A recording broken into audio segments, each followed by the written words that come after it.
north of our border now. Yesterday, unions in Zimbabwe marked May Day amidst challenging economic woes, including price hikes and massive joblessness, which has left workers with little to celebrate. The Southern African nation has been struggling with shortage of things like bread, fuel and foreign currency, with inflation accelerating to a 67% in March. What is causing this economic decline? To tell us and perhaps give us a plan of how things will be turned around, I'm joined by the Director of Economic Affairs for the ruling party, Zanu PF Tafadzwa Muguti. Thanks very much for joining us. Welcome to the program. Thank you, Peter, for having me once again. All right, so a year ago, President Mnangagwa was running around the world saying Zimbabwe is open for business, and that he asked people to vote for him and that he would turn Zimbabwe around. It doesn't seem to be happening. There are a lot of challenges that Zimbabweans continue to face. We'll unpack those, but one of the things that was mentioned by President Ramaphosa even recently was the sanctions on Zimbabwe.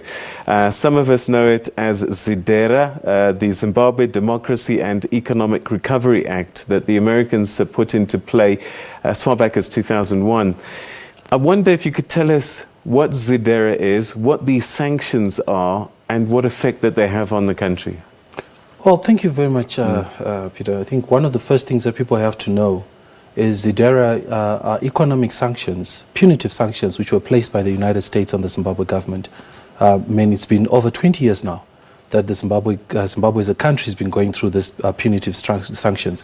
What they basically mean is anyone who's got business interests in the United States, anyone who trades with the United States, and basically anyone who's going to be using the dominant currency around the world, which is the US dollar, is prohibited from doing business with sanctioned countries, and Zimbabwe being one of them.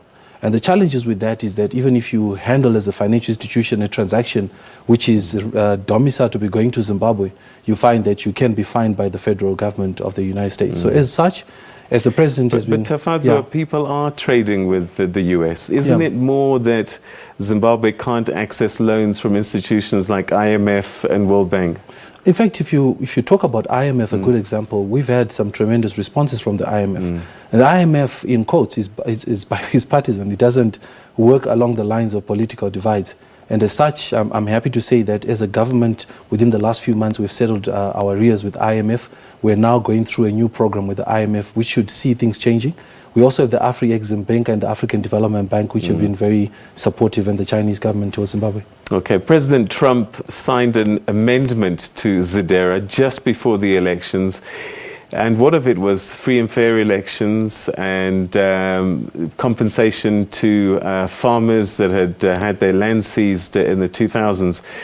Is this part of the reason why President Mnangagwa has started to compensate farmers for improvements on land recently? Well, fundamentally, the whole ZIDERA sanctions came as a part of the land reform. And when they spoke about human rights and the economic sanctions that they were placing on Zimbabwe, the human rights they referred to was compensation to the white farmers. Obviously, there was a lot of loss of life, which is very regrettable. But where we are currently is a situation where we're trying by all means to meet some of those conditions. However, I think there's more political intentions behind it. All right, so economic sanctions under ZIDERA, an inability to be able to access financing from big institutions. But China, the East, other parts of the world have always helped Zimbabwe. Why hasn't that been enough? I think there are two sides that we need to look at. Peter, Zimbabwe is coming from a hyperinflationary history that the whole world knows about.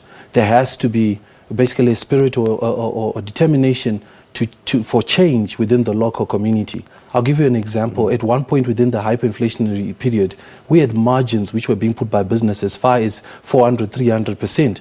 And we see that the same culture of mass profiteering is still around. So that's also destabilizing us, that as we want to go forward, it affects people. The rhetoric coming from Vice President Chiwenga last week was quite inflammatory, some people would say, where he says there's a need for wanton and indiscriminate increases of prices which have brought untold suffering to the people. He says that we recognize there are some economic terrorists financial and economic terrorists in the country that are, and he warns of strict measures being taken. Is there economic terrorism underway in Zimbabwe? Well, we have an Economic Espionage Act, which simply says that anything that you do which fundamentally creates a financial risk to the country, then it deems you to be performing an act of terrorism against Zimbabwe. But as it is right now, I think where the Vice President is coming from, and truly the whole nation, is, Peter, the whole world doesn't know the whole story that in the last year, the Zimbabwe government has been providing almost as 1:1 financing to most of the big industries. They've been benefiting from foreign currency reserves. At the same time, Peter, we haven't seen much. That I think we're now close to between $650 to $700 million, which has been given. But yet we still find that prices increase. Yet the argument is that we've given you the first float, which allows you to be able to increase your production. So you're saying that these big corporations are not coming to the party in terms of keeping the prices down, and they're blaming you for a lack of foreign currency for the spikes in their prices? Which is the same foreign currency that we've been allocating them. Our argument from a political stance is that the biggest monopolies, maybe today as well in South Africa, they're not predominantly owned by Zimbabwean corporations except for the likes of Econet. But most of the other corporations are multinationals who please their shareholders first, and instead of national interest. And as a result, right now, I think it's just got to a point where we need to call a spade a spade. If it means that we need to recapacitate the local industry, then we move forward with that. All right, so what can be done? What needs to be done? Because 67% inflation, joblessness at record levels, the ordinary man in the streets can't watch the politicians fighting.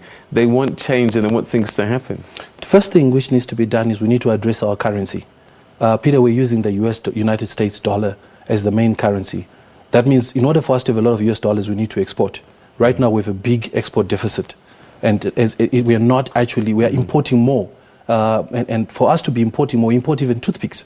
It means that we need to start producing most of these products locally. Once we do that, jobs start getting created, and for the foreseeable future, we increase our exports. How much of this has been years of mismanagement by government, corruption, and mistrust? I mean, you know, you've got to reap the fruits of that behavior. I think we are reaping the fruits, to be quite honest with you. And the president keeps saying the Second Republic. And what he's trying to get through to everyone is to say we're in this stage where even there has to be a paradigm shift in the way we think. And because of that, you can see that even our cabinet, it's fresh new people have come on board.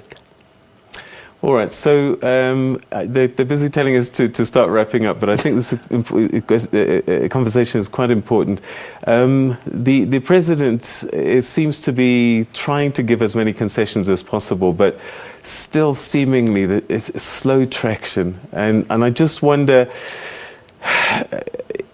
the election, the result, was it accepted? Is everybody on board that this is the legitimate government?